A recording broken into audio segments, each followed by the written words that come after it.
Hemen da miru saioan, laizter arte eta zoriontsu izan.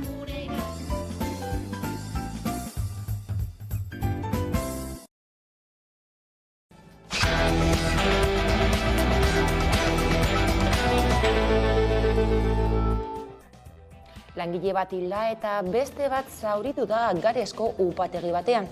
Ureztatzeko biltegi batean harrapatuta geratu dira.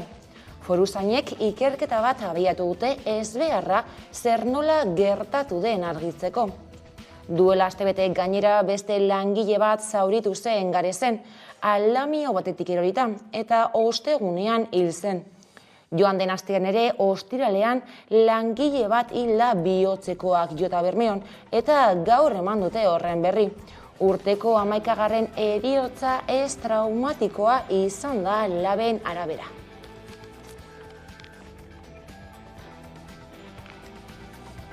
Arratsaldeon dagoeneko 8.785 pertsonak eman dute izena enplegu publikoaren deialdiaren lehen fasean parte hartzeko. Hautaketa prozesua administrazio laguntzaile, erizaintza eta laguntzako ingelen eskaletan sartzeko deitua da. Izan ere, Eusko Jaurlaritzaren asmoa da behin-behinekotasun tasa murriztea eta enplegua sendotzea. Olatz Garamendi Landa, Jaurlaritzako gobernantza publikoko sailburua. Legealdi honetako helburu nagusienetako bat administrazioko interinitate tasa altuak jaistia dela. Eta da, errealitate horri estu lotuta gogor ari gara lanian, hasieratik gure administrazioko langileen konsolidazioa errazteko soluzioen bila. Langile hoien esperientzia eta ezagutza galdu ezin dugun ondarea dira. Eta gure plantillaren belaunaldi aldaketarako gogoetako gakoetako bat barkatu. Ez dezagun ahaztu egoera honetara iritsi garela, batez be, estatuko aurrekontuei buruzko legeetan ezarritako mugengatik. Behin eta berriz, birjartze tasak ezarrita.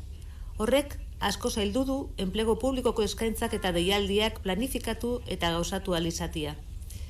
Interinitate handiko testuinguru honetan, Eusko Jaurlaritzan, konponbideak bilatzeko konpromiso sendoarekin arau esparru berri bat eskatu dugu aspalditik. Salbuespenezkoa eta berritzailea, arazo honi aurre egin ahal izateko. Izan ere, Jaurlaritza aintzindaria izan zen txanda mugatua bezalako ekimenak abiak jartzen. Euskal Eskola Publikoaren jaia ospatu dute Bastidan. 2 urtez atzeratu ostean, jaia eta aldarrikapena uztartu dituzte bertan elkartu diren milaka lagunek. Han izan zen gainera Hamaikako Gasteizko lantaldea.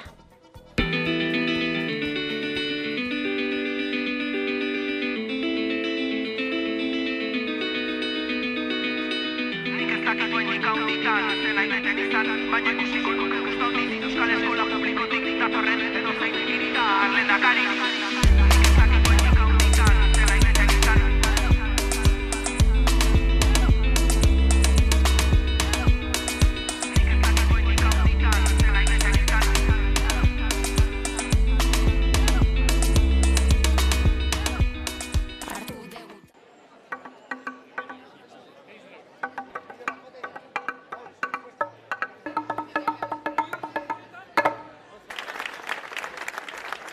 Eskola publikoak gobernantza eredu berri bat behar du, deszentralizatua eta parte hartzailea. Gizarte kohesioa bilatzen duten eta elkarrekin aritzen diren eskola publikoen sarea osatuko duena. Hezkuntzarekin etorkizuna jokoan degulako eta denon arteko esfortzuak, denon arteko mezuak, denon artean dauzkagun iritziak elkarrekin landu ezkero, horrek bultzatuko du gure etorkizuna.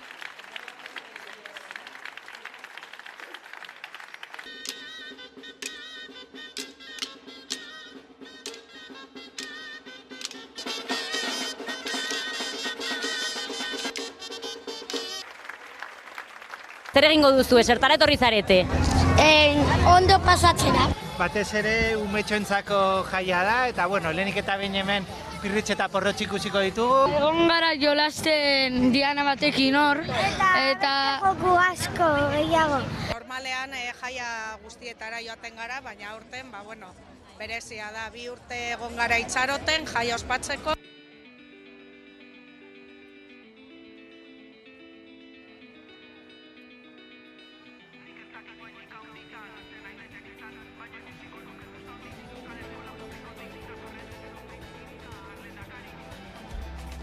Eta asteburuan jasotako besterako helduta festa eta aldarrikapena uztartu dituzte barkatu ehunka lagunek Amaiurren.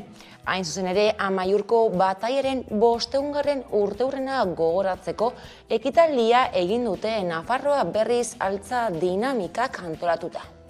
Atzo egindako ekitaldiarekin, gogora ekarri nahi genituen duela 500 urte pasatakoak, azkenean erabateko transzendentzia izan zutelako gertakari horiek gaur eguneko Nafarroaren burujaetza faltan, baina hain zuzen ere guk aldarri hori gaur egunera ekarri nahi genuen, iruditzen zaigulako 21. mendean Euskaldunok, Nafarrok ditugun erronkei aurre egiteko behar beharrezkoa dugula burujabetza berreskuratzea. Aldarrikatzen dugu, marko juridiko, erabat burujabea, erabakitzeko ahalmen osoarekin, eta azkenek, independentzia politiko osoa. Hori izan zen atzoko aldarri nagusia.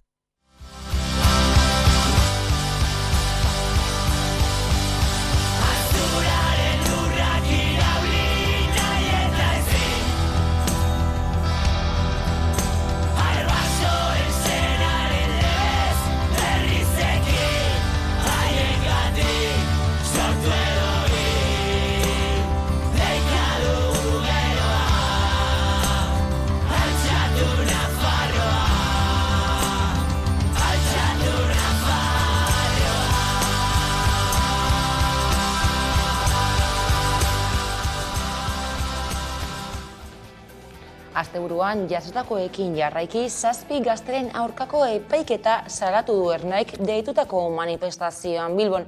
Ez gaituzte geldituko lelopean mobilizatu dira eta gazteentzat bizitza duinak ere aldarrikatu dituzte. Gaur esan beharra dago, ez gaituztela soilik jazarpenek batzen. Beste edozarren gainetik, bizi baldintza duinen aldeko borroka batzen gaitu.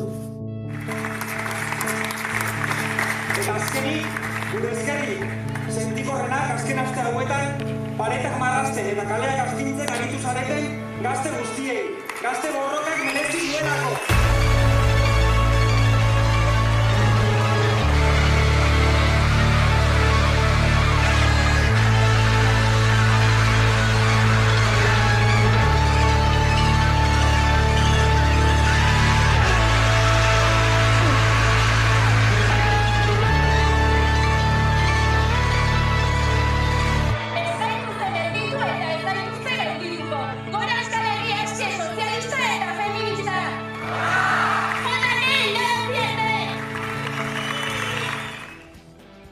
Gaurkoan ordea, militanteekiko polizia jazarpena salatu du Sortuk. Duela 2 aste pasatzo Galder Barbado Sortuko militanteak salatu zuen, Guardia Zibilak kolaborazio eskaerak egin zizkiola, eta egun horretan bere lagun batek ere dei anonimoak jaso zituela adirazi zuen Barbadok, eta gaur adirazi dute Sarai Goitia zela deiak jaso zituena. Goiterekiko jazarpena baina ezen dei anonimo horietara mugatu. Sortuk argitatutako ohar baten arabera, Goitia etzera iritsi zen egun batean gauzak mugituta zituela ohartu zen, baina ez zioten lapurretarik egin. Bestalde egun berean bere autoan, hola zioen pintaketa bat egin zioten autoan. Gertaeri guztiak koalsalitatetik gutxi dutela adirazi du Sortuk, eta salaketa jarri du Bilboko Guardiako epaitegian. Sortuk gogor gaitzetsi ditu euskal militanteak pairatzen ari diren polizia jazarpena, eta nabarmendu du kontu horiek ez direla iraganeko kontuak. Bestelakoan, mugimenduak Euskal Herri osoan libre mugitzeren aldeko lehen burujabetza ekintza egin du. Mozorroturik, Afrikatik iritzitako zenbait lagun Irundik Baionako pausaraino eraman dituzte. Muga zeharkatuta eta euskal herritartasuna eman diete. uztailaren 4an beste ekintza bat egingo dutela ere aurreratu dute.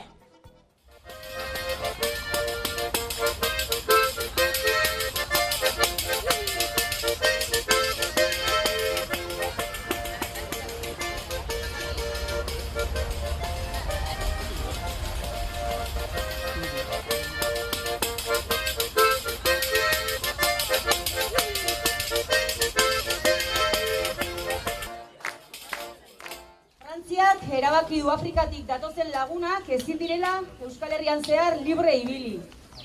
Debeku horrek heriotzara eraman ditu bizi hobe baten bila Afrikatik etorritako hainbat lagun. Ezarpen makabro horren aurrean burujabetza iraultzari hasiera eman dion lehenengo burujabetza ekintza egin dugu gaur. Afrikatik etorritako hainbat lagunei Euskal Errepublikako herritartasun agiria eman eta agiri horrekin Euskal Herrian libre ibiltzeko aukera luzatu. Gaur abiatu da Aita Mari ontzia Palmako portutik Mediterraneo erdialdera egiteko. Afrikatik Europara bidean itsasaratzen diren migratzaileak laguntzea helburu. 4-5 egun beharko ditu erreskate gunera iristeko. Egiten duen urteko 2. erreskate misioa da honako hau.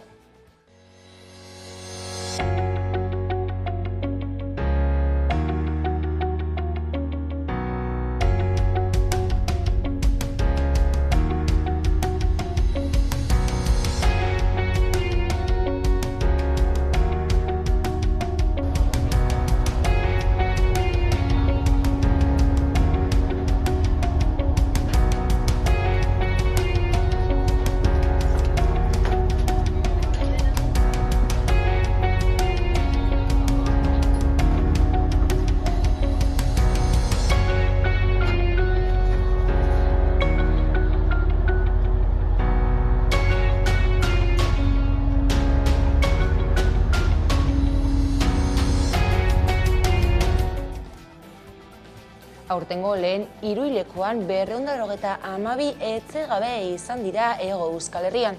Joan den urteko garai berean baino 6,18 gehiago.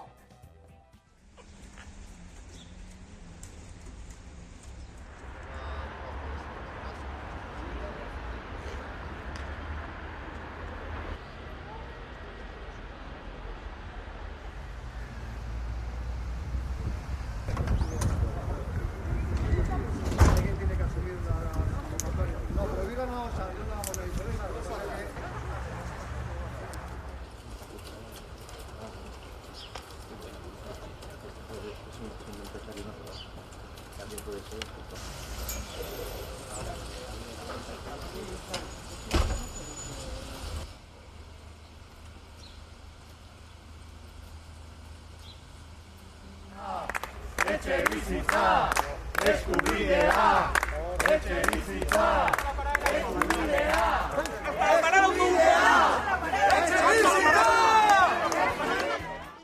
Igandean ingurumenaren mundu egunaren edizio berria ospatu da. Oraingoan ere planeta bakarra izan du goiburu.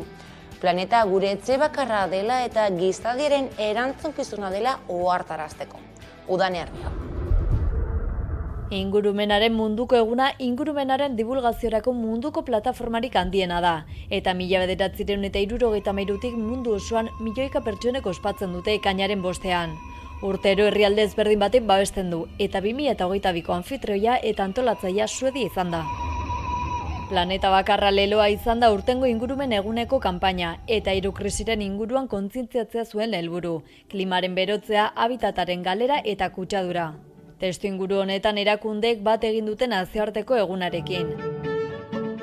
Nafarroako ingurumen departamentuak 12 bat jarduera antolatu ditu, ekain osoan zehar Foru Erkidegoko hainbat eremutan, natura, fauna eta flora herritarrengana hurbiltzeko.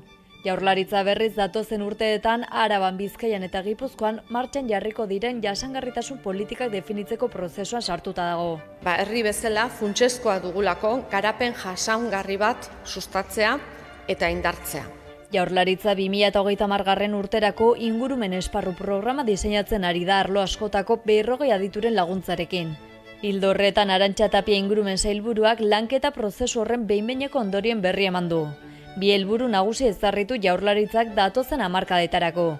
2030 urterako berotegi efektuko gasak 45% murriztea, eta 2050 urterako Araba, Bizkaia eta Gipuzkoako ekonomia deskarbonizatzea. Konpromiso hau ezin da soilik erakundeena izan, guztiona izan behar da. Eragile sozialak, enpresak, formazio eguneak, zentro teknologikoak eta herritar guztiok izan behar dugu gure buruan erronka honi aurre egiteko helburua. Bestalde Eusko Legebiltzarra ere jasangarritasunerako bidea urratzen ari da. Energia kontsuma murriztuz eta ingurumen portaera hobea duten baliobideak eta materialak erabiliz. Egun hauetan panel fotovoltaikoen bidez energia ekoizteko instalazio bat martxan jartzen ari da. Horrela Legebiltzarraren oinarrizko kontsumo elektrikoaren 30% inguru asetuko da.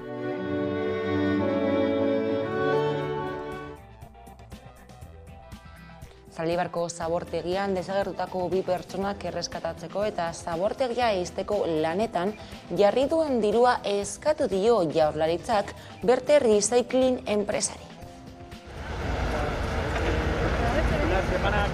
Eusko Jaurlaritzako ekonomiaren garapen, jasangarritasun eta ingurumen sailak ekonomia eta ogasun sailari eskatu dio premiamendu bidean gauzatzari lotutako neurri egokiak hartzeko, Berte Recyclingek zor dizkion 28,7 milioiengatik. Kopuru hori Eusko Jaurlaritzak 2020ko otsailean Zaldibarko zabortegia eraitsi ondoren lurperatuta geratu ziren 2 langileak bilatzeko egin zituen lani dagokie.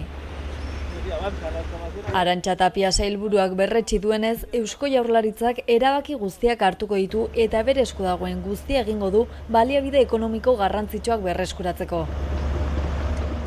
Gogoratu behar da Berte Recycling enpresaren jabea, Jose Ignacio Barinaga, haren iloba eta administratzailea Arrati Bilbao eta Juan Etxerria ingeniaria 2 prozeduretan inputatu zituztela. Baina 2021ko irailean akordio batera iritsi ziren fiskaltzarekin eta hildako 2 langileen senideekin. Akordio horren arabera zuhurtziagabekeriazko homizidio baten errodunak zirela aitortu zuten, 6 hilabeteko espetxe zigorrarekin, eta Sololuze eta Beltranen senidei kalte ordaina hitzartu ondoren. Ingurumen arrazoiak irekita jarraitzen du, eta ogasun sailak premiamendu bidean hasi duen administrazio prozesuaren garapenak erabakian eragin dezake, egiteke dauden 28,7 milioiak berreskuratzen saiatzeko. Hala ere, Jaurlaritzak funts publiko horiek berreskuratzeko erabiltzen dituen EPEI buruz galdetuta, Arantxa Tapiak zuzentzen duen sailak honako adierazi du. Ezin omen da aurreikuspenik egin Eusko Jaurlaritzak zabortegia erori ondoren beregen hartutako kostuak berreskuratzeko EPEI dagokienez. Horiek ondorio horietarako hasitako jarduketen emaitzen araberakoak baitira. Bien bitartean Bizkaiko Foru Aldundiak ere 3,3 milioi euro eskatu dizkio Berte Recyclingi. Autobidean zabortegia erortzeak eta berriro irekitzeko egindako lanek eragindako kalteengatik.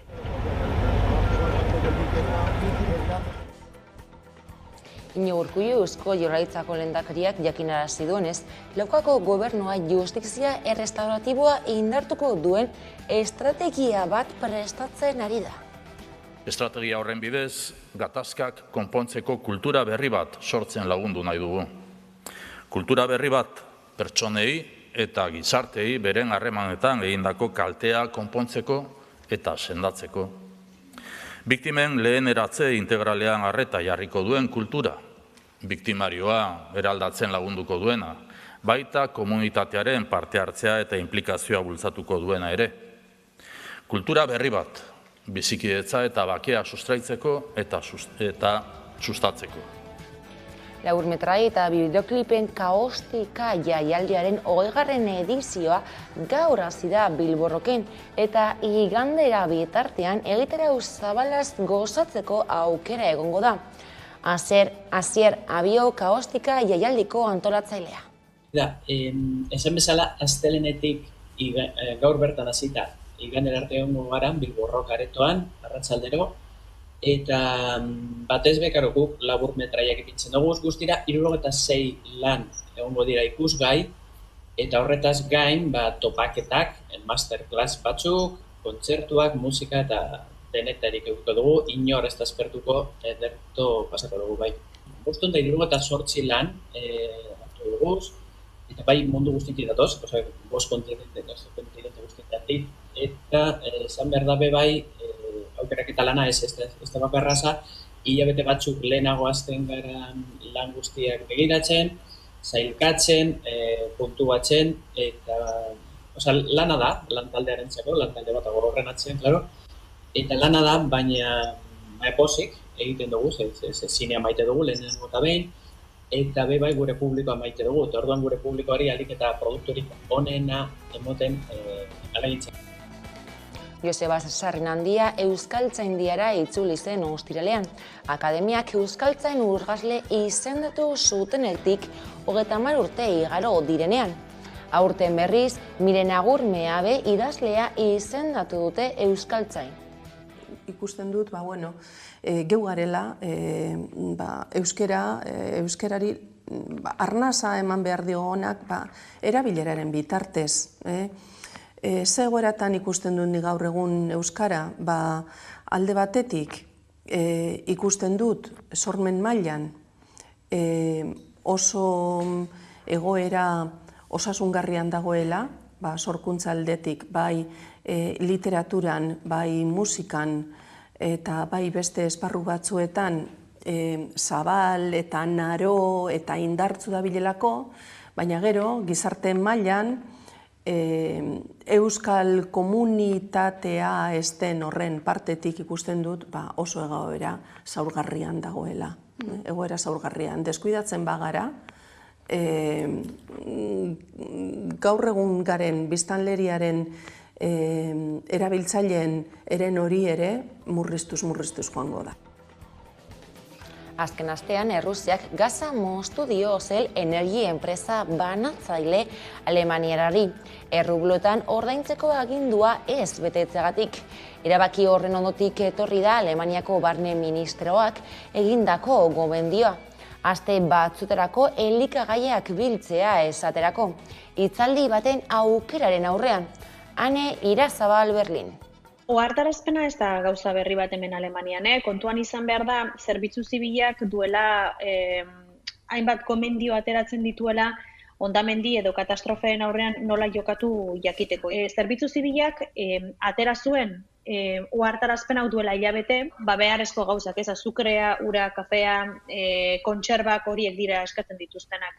Baina ez dago zuzenean erlazionatuta hornikuntza krisi honekin. Eta beraz ez da, iragarpen katastrofista bat izango balitz bezala jaso hemen Alemaniako gizartean, ez delako besteak beste gauza berri bat, baina egia da, uda hasten den heinean eta kontuan eukin da udazkena, atarian daukagula, ardura poliki zabaltzen ari dela. Emakumeren lasterketa izan da igandean Gasteizen. 4.000 emakume inguruk parte hartu dute hiria zeharkatu eta 5,6 kilometroko zirkuitua osatzen duten hitzorduan. Gasteizek berrirore ospatu du ohiko zentral letxera Asturianaren emakumearen lasterketa igandean hilaren 5ean.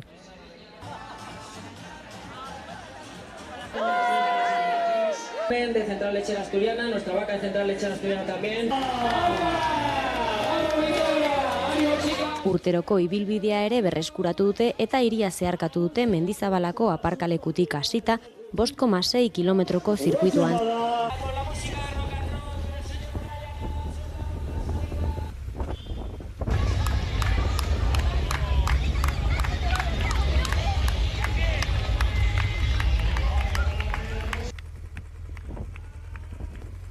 Lau mila emakume inguruk parte hartu dute lasterketan eta ondorengo fitness eta aerobik jaialdira batu dira helmugara iritsi ostean.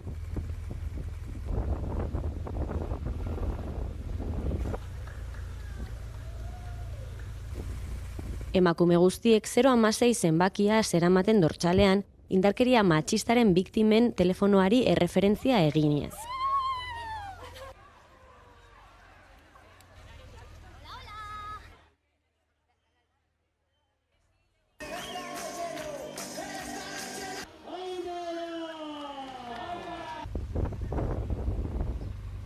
Lasterketa hasi aurretik Euskal Kirolean garrantzitsuak izan diren bi emakumeri egin diote omenaldia, Blanca Lacambra eta Nieves Tarza.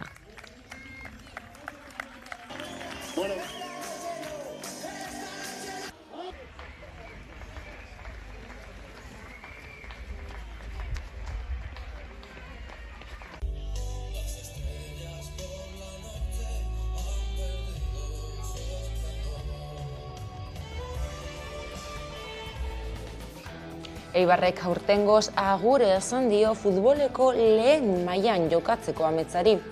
Armaginek oso gertu izan dute lehen maila, baina lehenik Arkonkonen eta atzo Ipuruan utz egin du taldeak. Gaizka Garitano Eibar taldeko entrenatzailea. Momentu zailak azkenean lan asko, lan handien dugu 11 hilabetetan, eta, azkenean ez dugu suerterik euki, onaino ailegatu gara, eta, burua goian euki behar dugu, egindako agatik, baina bai, pena ez dugu moraldian 80 puntu aterata, eta nire ustez 2 partidu on egin ondoren playoffean, kanpoan gelditzen gara, eta gogorragoa batez ere, talde ikusten dozunean borrokan eta ondo, baina kirola horrela da, orain deskantzatuta datorren urtean bueltatuko gara topera berriro. Lehenengo aukera baliatu du Baionak. Abironek 2 aukera zuten top 14ra bueltatzeko. Lehena Montepillerren eta bestela datorren astean. Top 14ko ligako azken aurreko zailkatua menderatu beharko zuke. Baiona ordea maila goreneko taldea daia da.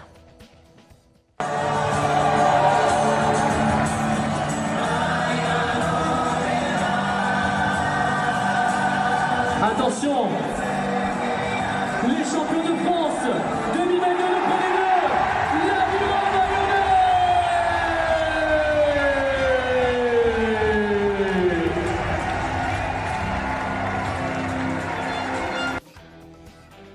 Brigadeloko taldeak Gaztelu Baltza izeneko abesteren bideoklipa aurkeztu du eta gorazarre egin diote Amaiurren hildako hainbat pertsonei eta horrekin utziko zaituztegu besterik ez guraldetik. Gogoratu une oro aurkituko gaituzuela zuzenean ala nahieran amaika.eus atarian. Ondo izan.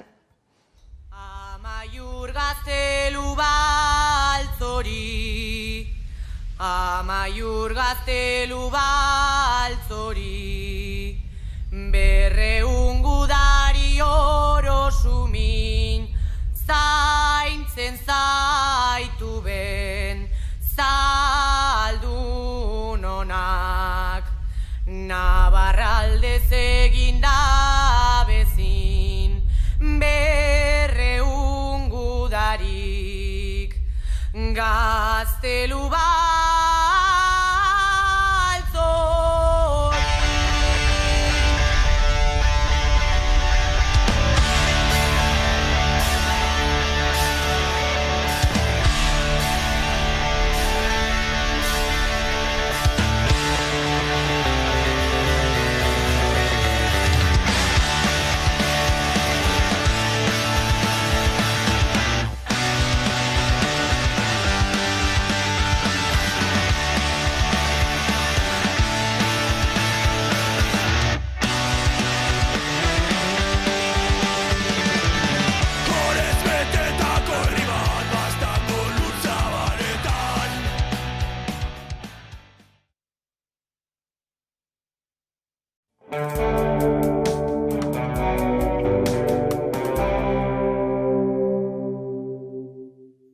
bezain pronto fakultate esan ziguten Teresa berria, etorri berria zen Ipar Ameriketatik, eta nahi genduen